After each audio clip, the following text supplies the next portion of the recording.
બોટાદથી બરવાડા અમદાવાદ તરફ જતા મુખ્ય ધોરીમાર્ગ પર હાઈસ્કૂલ 4 રસ્તા ખાતે શૌચાલય બનાવવાની માંગ ઉઠી છે। બોટાદથી ગુજરાતના વિવિધ જિલ્લાઓમાં જવા માટેના મુખ્ય પિકઅપ પોઈન્ટ પર શૌચાલય નહીં હોવાથી લોકોને ભારે હાલાકી ભોગવવી પડે છે।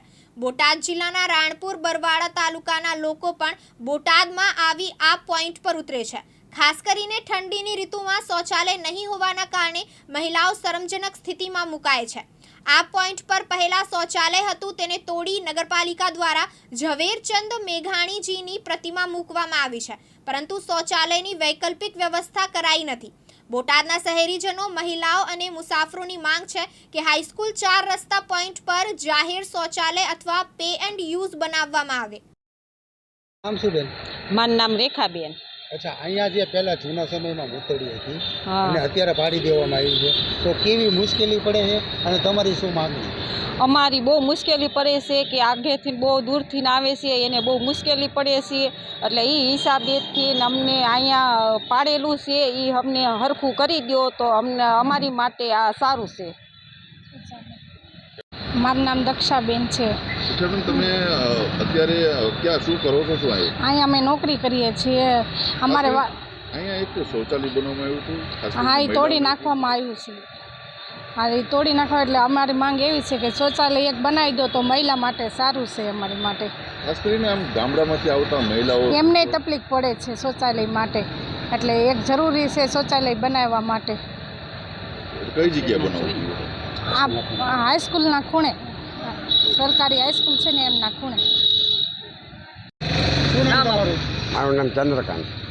અહીંયા શું મુશ્કેલી શું છે તમારે? અહીંયા હાઈસ્કૂલના ખૂણે જે મૂતડી જૂની હતી અત્યારે મૂતડી પાડી દેવામાં આવી છે, એટલે એ મૂતડીની તકલીફ પડે છે લોકોને, અને ક્યાં પેશાબ કરવા જવું એ તકલીફ પડે છે। ખાસ કરીને કોને કોને વધારે તકલીફ પડે? વધારે બહેનો માટે વધારે તકલીફ પડે છે। બહેનો બિચારા ક્યાં જાય, એટલામાં કોઈ જગ્યાએ મૂતડી બીજે કોઈ જગ્યાએ કિલોમીટરના એરિયામાં છે નહીં, એટલે એ લોકોને તકલીફ પડે છે। અને ઘણીવાર લોકોને કપડાં પણ પલળી જાય છે બહેરાઓને। ગામડામાંથી આવતા લોકોની શું મુશ્કેલી? ગામડામાંથી આવતા લોકો બધા ઉતરીને તરત મૂતડી ગોતે છે, પણ એટલામાં કોઈ જગ્યાએ મૂતડી છે નહીં, એટલે એ લોકો બિચારાને વધારે તકલીફ પડે છે ગામડાવાળાને। ને આ બોટાદમાં આ 100 ગામનું હટાણું છે, લોકો આવે છે, એ લોકોને આ તકલીફ પડે છે। પહેલાં મૂતડી હતી સ્કૂલના ખૂણે, પણ એ મૂતડી કાઢી નાખવામાં પાડી દેવામાં આવી છે, અને ત્યાં ઝવેરચંદ મેઘાણીનું પૂતળું મૂકવામાં આવ્યું છે। એટલે હવે જો અત્યારે મારી માંગ એ છે કે મૂતળી બનાવવામાં આવે ઓલી, ભલે ભલે પૈસાથી લોકો પર જાય એ ટાઈપની મૂતળી બનાવવામાં આવે ને નગરપાલિકા કે કોઈ બનાવે તો એના માટે સારું છે આ લોકો માટે। દિલીપ ચૌહાણ।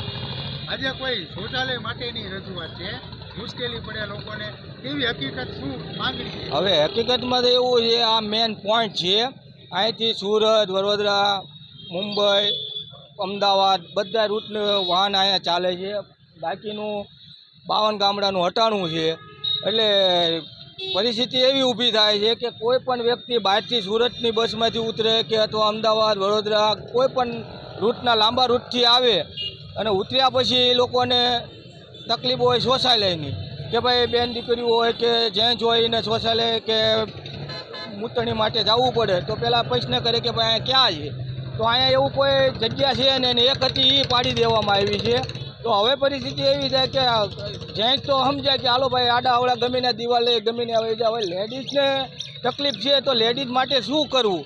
તો અમારી જનતાની એવી માંગ છે કે અહીંયા શૌચાલયની આ જે જગ્યા પડી છે, શૌચાલય બનાવી નાખો તો જનતાને કોઈ તકલીફ ન પડે અને બેની દીકરીઓને રાહત રહે।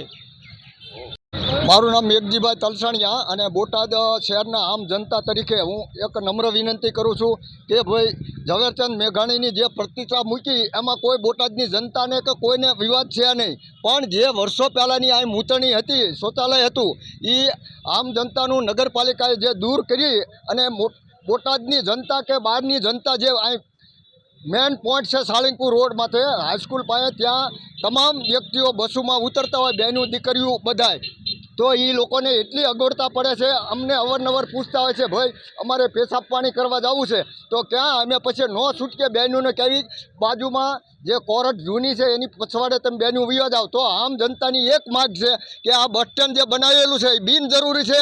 એ જગ્યાએ બોટાદ નગરપાલિકાના જે પદાધિકારીઓ જે છે એ તાત્કાલિક ધોરણે અહીંયા શૌચાલય મહિલાનું અને પુરુષનું બનાવી દે તો કોઈ દિવસ આમ જનતાને તકલીફ નહીં પડે. આટલી અમે બોટાદની જનતા વતી અને નગરપાલિકાના ચીફ ઓફિસર પ્રમુખશ્રીઓને જે તે બોર્ડમાં બેઠેલા વ્યક્તિઓને વિનંતી કરવી છે તાત્કાલિક આ ધોરણે અહીંયા આ મૂતણી અને શૌચાલય શરૂ કરે એવી નમ્ર વિનંતી કરું છું.